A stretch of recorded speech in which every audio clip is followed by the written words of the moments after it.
Assalamualaikum warahmatullahi wabarakatuh. Iki ngaji santai-santai napa muhasabah. Muhasabah itu kalau Kiai Jawa maknani itu ngoreksi diri sendiri. Jadi menghitung diri sendiri. Ini pas bidang yang saya tekuni tadi karena Habib Ahmad yang minta kemarin sama ibu saya dari Indonesian Power itu. Ibu Lia, saya turutin sekaligus saya sambil belajar terus tentang muhasabah. Dalam konteks Indonesia, muhasabah itu sudah jadi perilaku ya. Karena dulu orang tua saya, guru-guru saya kalau ngandani itu, bayangkan kalau kamu jadi dia. Jadi misalnya kita mentang-mentang atasan, otoriter sama bawahan. Bayangkan kalau kamu jadi yang bawahan itu kayak apa? Laukun tamakanah, kalau orang Arab bilang, bayangkan kalau kamu di posisi dia. Makanya guyonannya orang-orang Indonesia itu kan orang ngaramkan judi gitu, bareng dikasih tahu. Tapi yang menang anak jenengan, alhamdulillah. Ternyata ngaramkan itu karena ada anaknya. Kalau anaknya yang menang ya seneng. Meskipun itu guyonan, tapi saya punya padanan itu dalam kitab Hikam. Nabi Ibrahim itu Khalilur Rahman, tentu bencinya minta ampun sama yang namanya maksiat. Suatu saat beliau diterbangkan di alam malakut. Itu kalau di Hikam saya halaman 15 juga. Saya masih ingat betul. Mungkin kalau Anda beda halaman karena beda cetakan. Setelah diterbangkan di alam malakut, diperlihatkan sama Allah. Ada orang pezina, ada orang syaribul khomri, ada orang mabuk, ada orang macam-macam. Allah tanya sama Nabi Ibrahim, bagaimana pendapat kamu Ibrahim tentang mereka yang maksiat? Kata Nabi Ibrahim, ya Allah, habisi saja mereka. Mereka hidup di bumi engkau, makan rezeki engkau, kemudian mereka tidak taat sama engkau. Singkat cerita, di fase itu, saya ulang lagi, di fase itu Allah nurutin sampai sekian peristiwa, mungkin 3 atau 4. Sudah, setelah sekian tahun Nabi Ibrahim lupa peristiwa itu, kemudian beliau diminta menyembelih anaknya. Ini versi kitab Hikam. Memang versinya banyak tentang kenapa Nabi Ibrahim disuruh menyembelih anaknya. Ketika mau menyembelih anaknya, Nabi Ibrahim ragu. Huwa samratu fuadi, anak saya ini buah hati saya, kenapa engkau suruh menyembelih? Terus kata Allah, apa kamu tidak ingat ketika kamu saya angkat di alam malakut, kemudian kamu usul bunuh-bunuh, saya tidak mempertimbangkan usul Anda, tapi kenapa sekarang saya merintahkan kamu mikir gitu? Terus, ya karena ini anak saya ya Allah.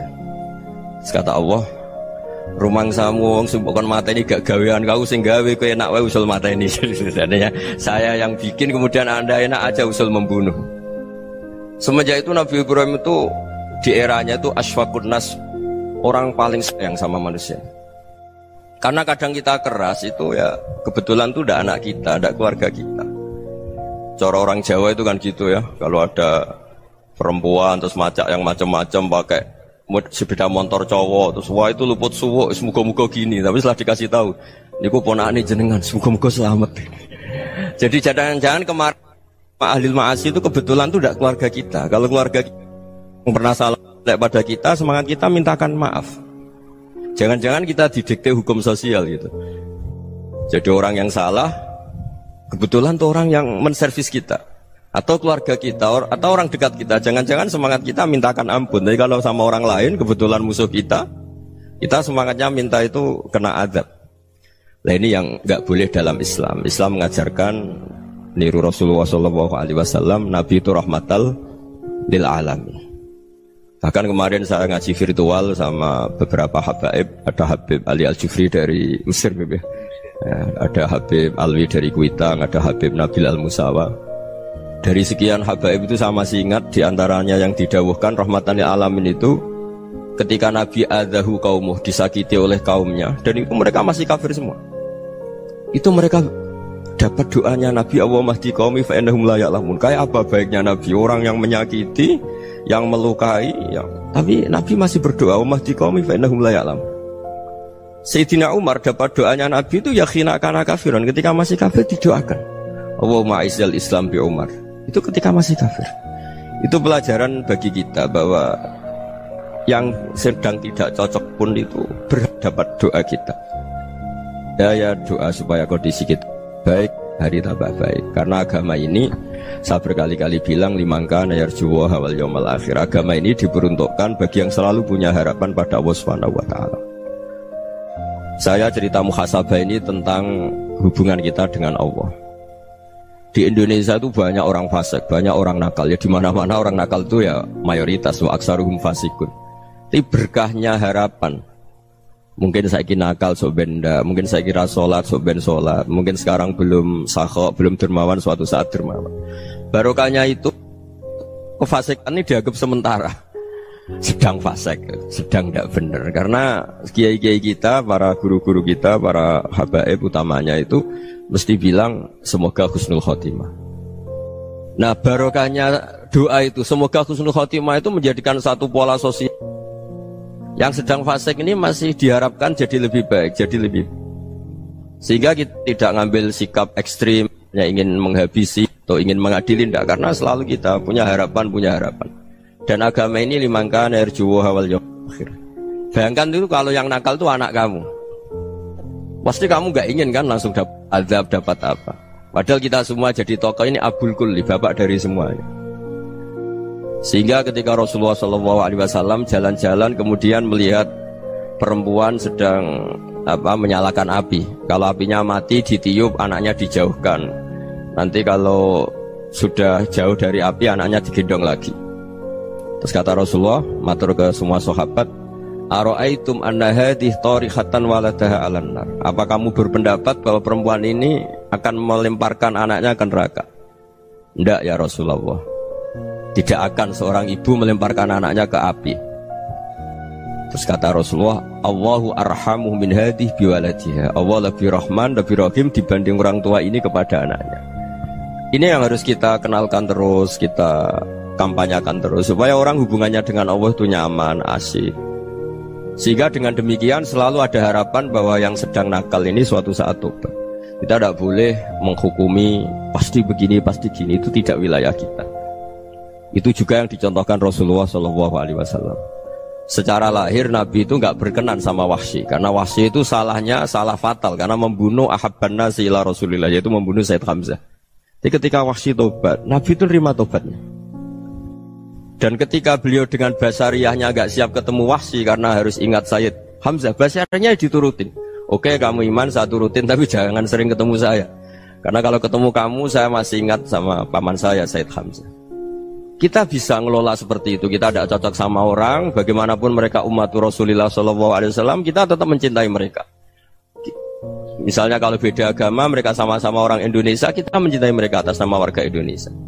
Tapi kalau misalnya potongannya ora cocok, beda kultur, bawaannya itu mangkel no coro Jawa, ya bisa diilmoni, jangan ketemu. Wong sudah tidak cocok, ingin ketemu nyari solusi. Roh ini tok seneng itu kan ya repot gitu. Ya sudah kalau nggak pati cocok ya jangan sering ketemu. Dan itu kita bisa memanage seperti itu tuh bisa. Saya berkali-kali cerita tentang Imam Syafi'i. Kalau dikasih tahu ya Imam Abu Abdillah, panggilannya Imam Syafi'i, tetangga anda ini ternyata banyak yang nggak senang anda. Jawabnya beliau senang. Ya bagus kalau nggak senang saya, anda utang saya katanya. Jadi gara-gara saman seneng aku ngatur aku ini kan. Dan mungkin saman rasa seneng kan ya enak. Jadi hidup itu dianggap happy. Kalau seneng ya teman silaturahim, kalau nggak seneng ya nggak bakal utang gitu. Baru kayak seneng itu nggak ganggu. Gitu. Jadi dulu itu orang bisa ngelola seneng nggak seneng itu bisa. Karena ada kearifan hubungan dengan Allah Subhanahu wa ta'ala. Hidupnya selesai karena masyghul bi dzikrillah, mereka sibuk dengan Allah. Makanya kata ulama-ulama tasawuf, kamu jangan melihat manusia perilakunya, tapi kamu juga harus ingat yang gerakkan semua itu Allah Subhanahu wa ta'ala. Dengan demikian kita farah, kita senang. Makanya Nabi kalau ngutus Anas bin Malik kemudian nggak kesampaian yang diinginkan karena Anas main. Ketika garwa-garwani Nabi agak tersinggung, Nabi andaikan Allah menghendaki yang saya inginkan kesampaian, pasti itu kesampaian. Jadi dianggap kegagalan Anas gak manggil yang dituju Nabi itu ya kersane Allah, ya enteng saja. Sayyidina Ali lebih parah lagi yang dialamin. Itu dalam beliau kalau dipanggil itu gak cepet-cepet ke sana. Ketika ditanya, kenapa kamu tak panggil gak cepet ke saya? Amin tu ukubatak, karena aku tahu kau orang baik. Orang baik itu pemaaf. Jadi makanya orang-orang soleh dulu itu bodoni itu. Makanya sekarang kalau ada orang bodoh itu mesti bidik orang soleh. Kalau orang-orang soleh itu kakean husnudzon lagi sering dibodohin. Abdullah bin Umar itu masyhur itu. Kalau ada budaknya sering sholat, sergap sholat itu dimerdekakan. Akhirnya nggak sholat pun pura-pura sholat. Akhirnya juga dimerdekakan. Ketika ditanya kenapa engkau merdekakan? Padahal mereka sholatnya menipu engkau, kata pembisik-pembisik itu. Man khoda'ana lillah in khoda'na lah. Dia nipu atas nama Allah, berarti saat tertipu juga atas nama Allah, gak masalah dong, semuanya demi Allah Subhanahu wa ta'ala. Jadi ketika kita ketemu mensifati Allah Ta'ala itu Ghafir, Allah pemaaf. Jangan kamu gak fair untuk diri kamu nyifati Allah Ghafir, pada orang lain Allah kamu sifati Syadidul Iqab. Jadi Allah kamu atur, kayak MC tadi ngatur saya. Jadi Allah itu apa? Kalau pada saya Ghafir, kalau pada musuh saya Syadidul Iqab. Itu tidak fair.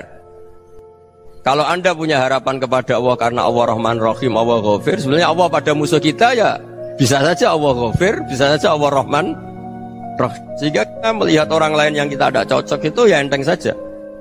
Itu min ummati Rasulillah sing tanaluhu syafa'atu, tanaluhu sa'atu rahmati, tanaluhu fair. Jangan dengan kita kayak mesti dapat rahmat. Jangan orang lain kayak Allah pasti Syadidul Iqab, itu tidak boleh. Sehingga ketika ada orang Badui, singkat cerita orang Badui ini kencing di masjid, semua sahabat membentak dia. Yang nggak bentak hanya Nabi tok. Saking mangkalnya orang ini karena semua sahabat bentak kecuali Nabi. Setelah dibenarin Nabi, terus Nabi nyuruh Sobbu ali dhanuban min ma'in. Setelah disucikan masjid itu, dia berdoa keras sekali. Allahumma arhamni wa Muhammadan wa la tarham ma'ana ahadan. Ya Allah, yang berhak dapat rahmatmu hanya saya dan Nabi Muhammad, yang lainnya jangan gitu. Karena yang lainnya tuh jengkelin, gitu aja saya salah dimarah-marahin gitu. Jadi kalau kamu doa terbatas ya kayak orang Bedui ini, kayak orang Arabi. Apa kata Nabi? Laqad tahajjarta wasi'an. Allah yang rahmatnya luas menjadi kamu sempitkan. Karena kamu mau atur Allah hanya rahman pada Indonesian Power, pada NU, pada kita, yang orang lain gak perlu dapat. Itu kan kasihan Islam, karena Islam terus gak dimiliki semua orang. Allah tidak dimiliki semua orang, Rasulullah tidak dimiliki semua orang, karena di NU, di ormas tertentu, di nggak boleh seperti itu, nggak boleh takhasyar tawasian, kata Nabi, tidak boleh mempersempit zat yang rahmatnya itu luas. Ini semoga etika ini kita pakai di Indonesia. Yang sedang fase kita harapkan lebih baik, yang sedang nggak dapat hidayah kita doakan dapat apa? Hidayah. Masyhur kan, makanya tadi saya mohon sama Habib Ali supaya Habib Ahmad supaya tetap mahalul qiyam tabaruk sama Habib Ali. Di antara doa-doa di Simtud Duror masyhur itu antuqabilal mudhniba minnah fil ghufran wal musi'ah bil ihsan. Jadi harapannya para habaib, para orang-orang baik dulu ya, semoga yang dosa itu dimaafkan, yang sedang salah dibuka, bikin lebih baik. Nabi itu tugasnya juga gitu. Wastaghfir li dzambika walil mu'minina wal mu'minat. Nabi itu tugasnya juga memintakan ampun yang sedang salah.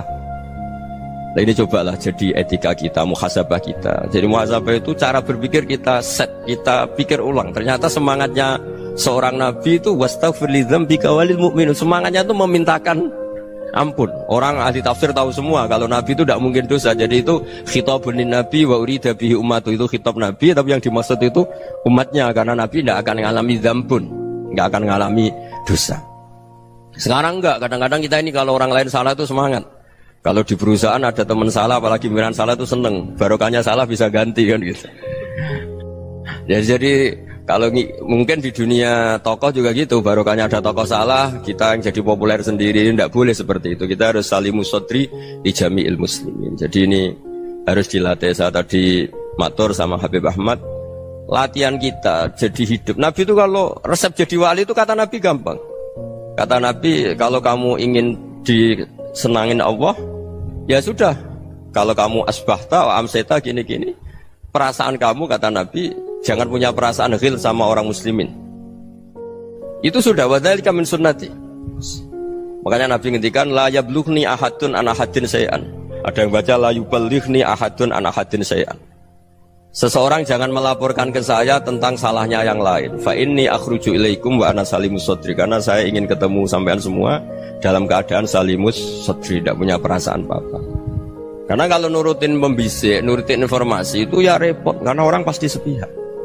Ada kiai yang top, datang ke kampung-kampung ning desa-desa. Kata yang seneng itu punya akhlak.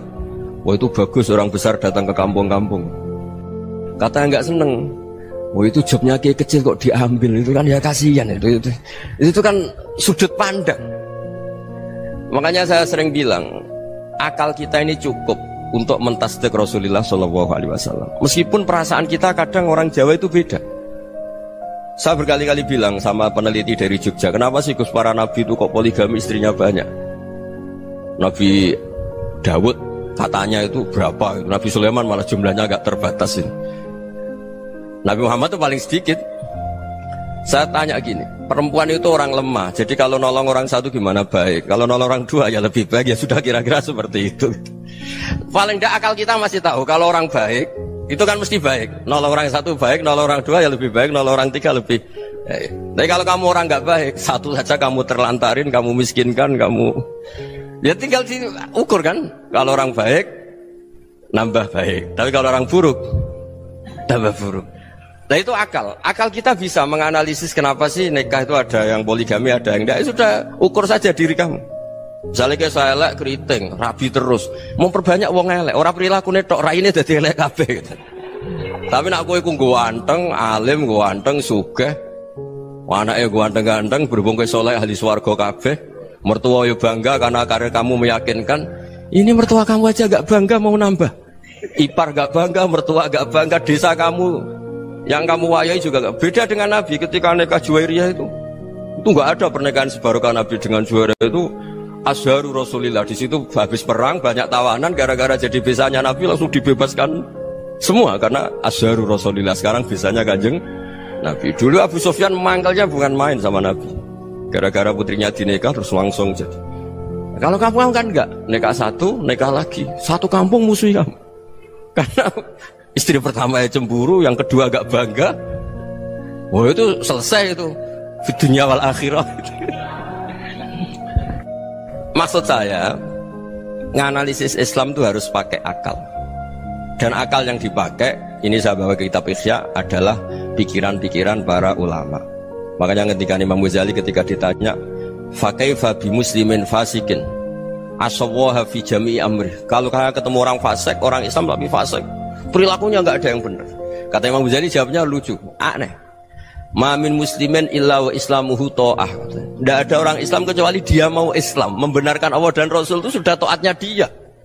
Kok kamu tidak bisa melihat taatnya dia? Dia pikirannya kan ini pemabuk, ini tukang apa. Tapi kata Imam Ghazali, sebenarnya kamu masih bisa berpikir positif. Ma min muslimin illa wa islamuhu ta'ah.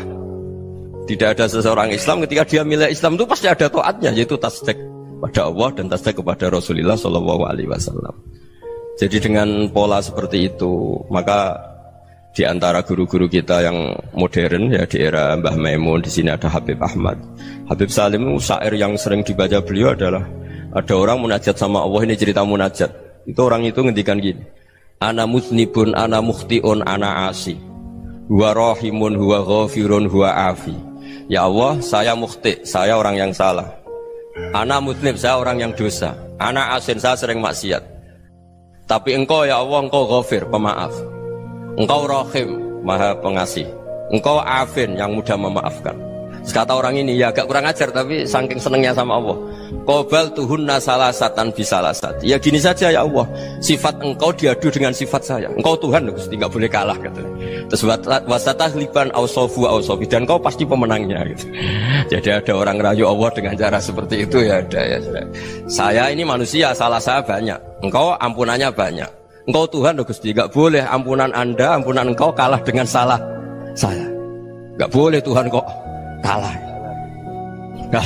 Jadi untuk supaya orang punya harapan gitu. Banyak juga wali-wali yang jadab ketika datang ke makam Rasulullah SAW. Itu kalau dongo ya agak kacau sebetulnya, cara syariat agak kacau. Ya Allah, engkau punya dua pilihan. Jika engkau menjadikan saya soleh, surah habibu, yang senang kekasihmu, yaitu Rasulullah SAW. Tapi jika engkau menjadikan saya fasik, surah adubu, yang senang itu setan. Monggo jenengan mau menyenangkan kekasih jenengan, mau menyenangkan musuh jenengan, monggo jenengan bebas kok memilih. Mestinya Allah ya senang menyenangkan kekasihnya. Jadi ya, intinya Allah dipaksa untuk menjadikan dia orang soleh gitu. Jadi kayak kemarin itu Pak Gus siapa yang kesini itu kuliah ke sini itu sama Habib Ahmad. Saya pertama nggak mau, lama-lama Habib Ahmad. Ini gimana Gus? Orang taunya saya dekat jenengan, kalau nggak kasil saya waduh. Ini kayak doanya wali yang tadi. Nggak punya pilihan, nggak ada pilihan ini. Jadi saya mohon muhasabah itu dimulai cara berpikir. Makanya di sini sebetulnya teks ini supaya dapat barokahnya Ihya. Ini kitab yang disenangi para habaib, para ulama. Sebetulnya teks di muhasabah itu redaksinya gini ya, yang lengkap. Hasibu anfusakum qabla an tuhasabu wa zinuha qabla an tuzanu wa tahayya'u lil ardil akbar. Jadi ada kata wazinu, jadi ukur. Perilaku Anda ini diukur, ditakar. Misalnya kita sebagai suami kan ya punya hal-hal yang kita tidak ideal. Corong Jawa mesti pesek, cara rezeki ya pas-pasan ya. Dan kita juga kalau makanya agak boleh tanya istri begini, apa saat cinta pertama Anda? Pasti Anda kecewa. Orang jadi istri hanya korban terakhir itu. Sudah. Karena orang kalau ngelamar kemana-mana gak jadi, yang jadi istri itu pasti korban terakhir itu. Jarang istri pilihan pertama, jarang. Ayo semua yang nikah. Rata-rata itu pilihan Anda pertama Pak, dari sekian ditolak di mana-mana terus. Ya perempuan terakhir. Kamu juga korban terakhir gitu. Itu wali-wali dulu kalau ngandani kita itu sederhana. Antal ini masyhur diceritakan Habib Zain bin Semit dalam kitab Al-Manhajus Sawi. Antalam tajid min nafsika kullama turid. Fa kaifa turidu min ghairika kullama turid. Kamu yang ingin ideal saja, kamu tidak menemukan pada diri kamu untuk menjadi ideal. Kamu kan ingin ganteng, ingin punya uang banyak, ingin perilaku Anda sempurna. Anda saja yang punya keinginan tidak bisa mewujudkan keinginan Anda sendiri. Fa kaifa turidu min ghairika ma turid. Jadi antalam tajid min nafsika kullama turid. Fa kaifa turidu min ghairika kullama turid. Kamu yang punya keinginan saja. Misalnya saya ingin punya uang banyak, perilaku saya selalu benar, gak pernah salah. Loh, saya yang ingin saja dengan diri saya, gak bisa untuk benar terus. Kok kamu berharap orang lain selalu benar? Jadi anta lam tajid ya sama. Kalau kamu menuntut istri kamu itu ramah, neriman, apa kamu neriman sama wajah istri Anda gitu? Engkau ya pola neng dindi jajaki sana jajaki sini, kamu sendiri tidak tahu apa. Jadi itu nasihat yang luar biasa. Antalam tajid min nafsika kullama turid, fa kaifa turidu min ghairika kullama turid. Kamu mau menghormati semua orang? Tidak mau kan?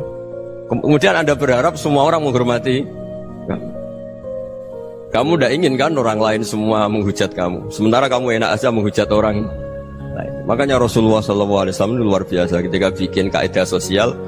Apa la yu'minu ahadukum hatta yuhibba li akhihi ma yuhibbu li nafsi. Jadi kalau ukuran iman itu sederhana. Kalau sesuatu itu baik, nyaman bagi Anda ya bayangkan itu pada teman Anda. Misalnya Anda bangun tidur sudah acak-acakan, gak punya uang, utang jatuh tempo, kan gak ingin ketemu orang.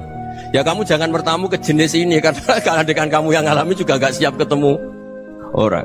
Makanya ada Habib Alim itu dilapuri sama seseorang. Beb, dulu teman saya itu ketika saya kaya itu sering main ke saya. Setelah saya miskin, mereka tidak main ke saya. Kata Habib itu bagus, sunahul begitu itu bagus. Coba kalau kamu dulu kaya, teman kamu main kan kamu gaya. Di rumah ada makanan, bisa hormat tamu. Setelah kamu miskin jadi buruh manol di pasar atau buruh bikin boto, teman kamu datang, malu enggak kamu? Mendingan enggak datang gitu. Akhirnya baru, oh ya alhamdulillah kalau gitu. Loh ya kan dulu teman kita datang, kita ada Alphard, istri cantik, rumah bagus. Lah kita miskin, buruhnya orang pas dibentak-bentak, teman kamu udah datang. Milih datang kamu enggak kalau setelah kamu jatuh? Enggak kan? Jadi barokahnya ilmu itu terus. Ya, tapi kadang-kadang orang tuh, wah setelah saya miskin teman-teman enggak kasih kesini. Ya kalau kamu sudah jatuh, teman-teman kamu situ jadi tontonan. Ya mulai sekarang cara berpikir itu dirubah. Dulu yang namanya kiai itu kalau diundang orang itu ya agak-agak senang. Semenjak saya itu agak rubah. Mengundang kiai, ngatur kiai itu tak haram-haramkan ya ada lumayan lah sekarang itu sudah mulai agak beretika. Dulu itu ngundang tuh tanggalnya ditentukan, jamnya ditentukan, enggak mikir apa kiai saat itu nganggur, enggak. Punya wadifah, enggak. Dia milih tanggal yang dia nganggur, enggak mikir pas itu kiainya nganggur apa, enggak. Ya saya hanya cerita aja, kamu tersinggung ya monggo, boten nggih monggo itu kan.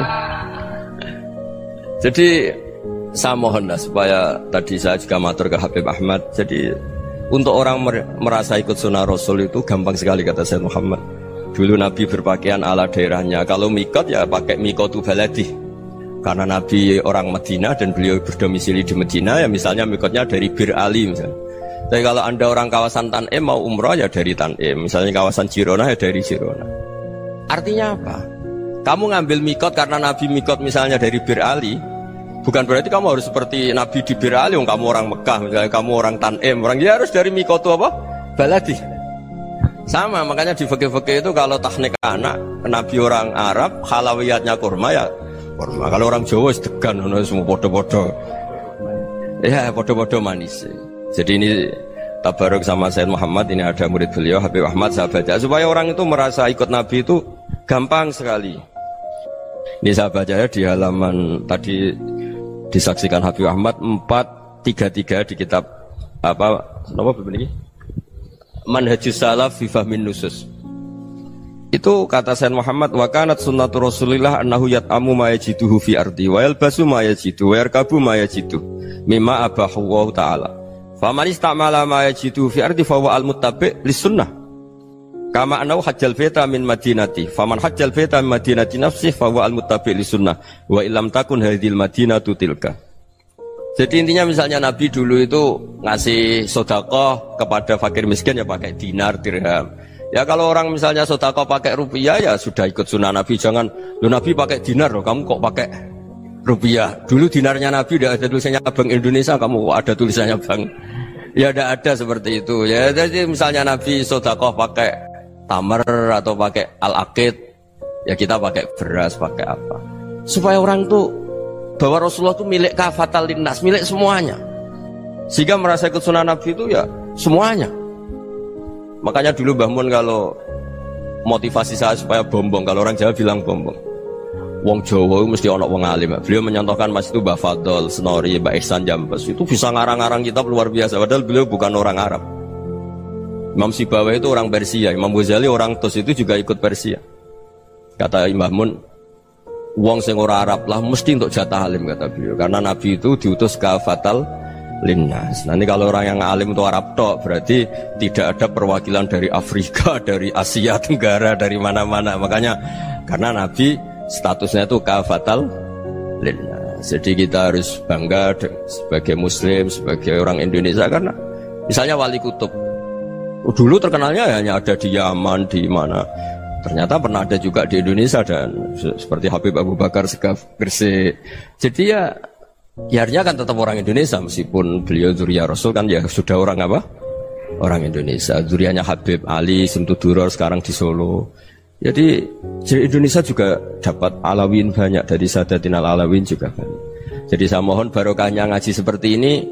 Melihat orang lain tuh gampang, bayangkan tuh kalau anak kamu. Makanya Nabi nanti kalau nggak percaya lihat di Hikam nomor 15 di kitab saya itu. Di situ dijelaskan oleh Hikam, jangan-jangan semangat Anda pada orang yang maksiat, pada orang yang keliru supaya dihukum itu karena kebetulan itu udah anak Anda, itu udah keluarga Anda. Coba kalau itu keluarga Anda. Makanya kalau saya guyonan di Jogja itu ada pembantu mecahkan piring terus dimarahi majikannya, saya mesti guyon gitu. Pasti itu pembantunya tidak cantik. Kok bisa Gus? Andai kan cantik dan kamu senang mecahno piring satu, piring 1000 ora iso ngamuk. Ternyata ngamuknya tuh karena mecahkan piring apa karena plus tidak cantik. Coba jawab para lelaki ini. Kamu marah sama orang maksiat tuh karena maksiat karena plus itu udah anak Anda. Bayangkan kalau itu anak Anda. Itu hebatnya Rasulullah SAW. Karena kita yang salah pun kadung umatnya, Nabi tetap ngasih fasilitas syafaati li ahlil kabair min ummati. Kayak apa baiknya Nabi? Nggak ikut maksiat tapi ikut fasilitasi ngasih syafaat. Loh kalau li ahlil ibadah kan wajar. Nabi ketika ini syafaati li ahlil kabair min ummati. Ya karena tadi logika yang dibangun Rasulullah itu logika yang luar biasa. Kita semangat orang lain kena hukuman itu karena kita tidak punya ra'fah, tidak punya rahmah. Coba kalau Rasulullah yang bil mukminina raufur Rahim. Semangatnya itu mendoakan supaya tobat, mendoakan diampuni. Dan itu juga yang diperintahkan oleh Allah Subhanahu wa taala, wastaghfir li dzambika walil mu'minina wal mu'minat. Ya semoga barokahnya ngaji ini, barokahnya Habib Ahmad, barokahnya Maulid Simtud Duror, barokahnya semua kitab Madaih, Tibak Berjanji semuanya, barokahnya Ikhya, barokahnya Said Muhammad, barokahnya guru kita semua, Mbah Maimun, bapak saya. Kita ini ngikuti manhaj, ya, ngikuti apa? Manhaj. Saya sering didhawuhi Mbah Mun, kenapa ihdinas siratal mustaqim bukan siratoka? Bukan jalan engkau ya Allah, karena Allah itu nggak bisa kamu tiru. Allah itu tidak tidur, tidak makan, tidak kesel, tidak capek. Yang bisa ditiru itu siratal ladzina an'amta alaihim. Yang bisa ditiru manusia ya niru manusia. Karena Allah itu tidak bisa ditiru. Makanya ihdinas siratal mustaqim siratal ladzina. Dan niru siapa? Niru guru-guru kita. Termasuk niru cara pandang. Jadi misalnya ada orang awam di rumah itu hanya delok reng, delok tikus liwat, itu kan kayak nganggur. Ora tahajud malah mendelok reng. Melihatnya jangan gitu. Huwa tarokal ma'asiyah. Dia di rumahnya tidak dugem, tidak kemana-mana. Dia berarti malam itu tarkul ma'asi. Tidak nyopet, tidak garong, tidak ke tempat maksiat. Susahnya apa sih husnudzon? Jadi jangan lihat huwa tarkut tahajud, huwa tarokat tahajud, wa taroka qiyamul lail. Oke ya, namanya orang begitu ya tidak tahajud, tidak qiyamul lail. Tapi susahnya apa sih kamu bilang huwa tarokal ma'asiyah? Dia juga meninggalkan maksiat, dan tarkul maksiat itu ibadah. Supaya orang tuh gampang lah husnudzon sama orang muslim. Ini orang mukmin, orang yang luar biasa. Di mata Allah itu orang yang luar biasa. Kayak tadi Imam Ghazali, kalau saya ketemu orang muslim kemudian dia tidak pernah baik, gimana? Kata Imam Ghazali, ma min muslimin illa wa islamuhu ta'ah. Tidak ada orang Islam ketika dia mentasdihkan Allah dan Rasulullah, berarti dia juga punya taat. Ya ini latihan saja, sing iso nglakoni Habib Ahmad kula namung cerita mawon. Kula cerita secara akademik, saya punya kitab, saya baca dan alhamdulillah kita paham barokahnya para guru, dan supaya terbiasalah. Sebaik-baiknya ibadah husnudzonni billah wa husnudzonni bil mu'minin. Soal tidak cocok ya diilmoni tadi ya, namanya nggak cocok ya jangan sering ketemu. Seperti Rasulullah SAW, beliau karena sangat mencintai Said Hamzah, ketemu orang yang pernah begitu sama Said Hamzah ya beliau secara basyariah tidak siap. Tapi beliau secara cara bahasa sekarang, secara profesional, kalau beliau seorang nabi dan harus menerima tobatnya siapapun ya diterima. Saya meskipun dengan A, B gak cocok karena dia begini-begini sama saya, tapi saya ingat dia sholat, dia baca sholawat, dia mencintai Rasulullah, ya kita hormat. Ya soal gak cocok ya di manage tadi ya, zuruhiban tasdid huban. Kalau gak pati cocok ya jangan sering ketemu, bawaannya enak nanti. Ya semuanya itu diilmoni lah. Makanya ngendikane Ma'ruf Al-Qurhi ada yang baca Al-Kharki, mangqala fil yaumi salasa marrat wa marham ummata Muhammad kutiba minal abdal. Karena semangat mencintai siapapun satu hari sering baca marham ummata Muhammad, wa ma aslih ummata Muhammad, wa ma tajawaz an ummati Muhammad, itu mesti kutiba minal abdal. Dia pasti termasuk wali abdal. Maksudnya semangat mencintai ya dilatih lah. Misalnya Indonesia Power atau PLN, andai kan tidak ada PLN tuh kayak apa? Orang nggak bisa ngaji, tidak bisa aktivitas. Ya barokahnya ada PLN, barokahnya jasanya. Kita sadar, tidak semua kebaikan kita ini memenuhi keinginan orang banyak. Gitu. Orang banyak ingin listrik, ingin saluran apa, dan itu kadang yang mewujudkan orang lain atau kelompok lain. Ya karena itu manfaat ke orang lain ya kita doakan. Karena khairun nas anfa'uhum linnas. Sehingga kita terbiasalah ngakui orang lain. Seperti semangatnya Rasulullah SAW, semuanya itu didoakan, semuanya diinginkan kebaikannya. Bahkan Nabi gak putus asa sampai di akhirat. Ketika Nabi lain sudah putus asa karena sudah akhirat, sampai dimintai syafaat semuanya bilang nafsi, nafsi. Karena merasa semuanya gak punya nyali di depan Allah. Karena ini sudah akhirat, sudah finish. Tapi apa Rasulullah? Analah. Ya udah, saya sanggup mensyafaati kalian. Terus kata Nabi, fa'atiyal arsya. Saya mendatangi aras fa'akhirru lahu sajidan, saya sujud wa ahmaduhu bima hamida 'allamaniha rabbi. Kemudian saya tetap muji Allah dengan pujian yang terus menerus. Padahal sudah di akhirat, sudah finish. Nabi dimintai syafaat masih sanggup karena Nabi tahu akhirat tidak bisa mendikte Allah, tidak bisa Allah terus bilang, "Ya Allah ini akhirat, engkau sudah tidak boleh mensyafaati." Tidak bisa. Allah tidak bisa diganggu akhirat. Allah tidak boleh dibatalkan rahmannya oleh akhirat. Allah tetap Rahman Rahim abadal abad. Dan Nabi tahu itu. Makanya kata para ulama, fa Muhammadun ahmadu min ghairihi. Jadi Nabi Muhammad namanya dua, yang terkenal. Sebenarnya banyak yang terkenal dua, Muhammad sama Ahmad. Ketika Nabi punya nyali memuji Allah, di akhir akhirat atau sudah di akhirat itu fa Muhammadun ahmadu min ghairi. Ketika nabi lain sudah tidak punya nyali muji Allah karena sudah akhirat, Nabi Muhammad tetap berani muji Allah di saat seperti itu. Makanya ahmadu di situ kata ulama itu af'al tafdil, fa Muhammadun ahmadu min ghairi. Kanjeng Nabi lebih memuji Allah di saat yang nabi lain sudah tidak punya nyali untuk muji Allah di saat itu. Makanya kata Nabi fa akhiru lahu sajidan wa ahmadhu bimahamida 'allamaniha rabbi. Akhirnya setelah lama gitu terus Allah ngendikan ya Muhammad irfa' ra'sak wasal tu'tah wasfa' tusyaffa. Sudah Muhammad, angkat kepala kamu minta apa saya turutin, dan kalau kamu ingin mensyafaati umatmu saya beri hak apa? Syafaat. Nah, semoga semangat itu juga menjadikan kita munajat bahwa rahmat Allah tidak terbatas, harapan juga tidak terbatas. Mungkin yang sedang nakal ya kita katakan sedang, jangan terus kamu pastikan wah ini mesti suul khotimah, mesti tidak orang baik. Ndak, agama ini liman kana yarjuha wal yaumal akhir, selalu bagi yang punya harapan. Ya, mugi-mugi dapat barokah semua. Mantu dengan kata wassalamualaikum warahmatullahi wabarakatuh.